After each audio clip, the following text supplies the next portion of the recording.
Betting app promotion కేసులో ఇవాళ ED ముందు హాజరు కానున్నారు రానా దగ్గుబాటి. ఉదయం 11 గంటలకు హైదరాబాద్లోని ఈడీ కార్యాలయానికి చేరుకుంటారు. హైదరాబాద్ పోలీసులు నమోదు చేసిన కేసు ఆధారంగా ఈడీ రంగంలోకి దిగింది.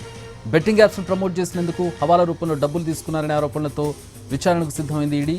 బెట్టింగ్ యాప్ కేసులో ఇప్పటికే ప్రకాష్ రాజ్, విజయ్ దేవరకొండ ఈడీ ముందు విచారణకు హాజరయ్యారు. ఇక ఎల్లుండి మంచు లక్ష్మి కూడా విచారణకు హాజరు కానున్నారు.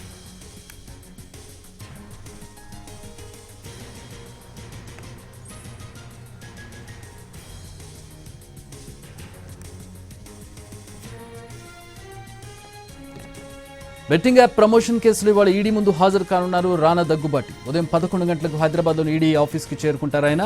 హైదరాబాద్ పోలీసులు నమోదు చేసిన కేసు ఆధారంగా ఈడీ రంగంలో దిగింది. బెట్టింగ్ యాప్స్ ప్రమోట్ చేశారు ఈ సెలబ్రిటీలంతా. వీరికి హవాలా రూపంలో డబ్బులు అందాయనే ఆరోపణలతో ఈడీ రంగంలోకి దిగింది, ఇన్వెస్టిగేట్ చేస్తోంది. ఇన్వెస్టిగేషన్లో భాగంగా పలువురు సెలబ్రిటీలకు రానా, అలాగే ప్రకాష్ రాజ్, విజయ్ దేవరకొండ, మంచు లక్ష్మి మరికొంతమందికి నోటీసులు ఇచ్చారు. ఈ నోటీసులు అందుకున్న వారిలో ఇప్పటికే ప్రకాష్ రాజ్, విజయ్ దేవరకొండ విచారణకు హాజరయ్యారు. ఇప్పుడు రానా దగ్గుబాటి ఈరోజు హాజరు కాబోతున్నారు. ఎల్లుండి మంచు లక్ష్మి కూడా విచారణకు హాజరు కాబోతున్నారు.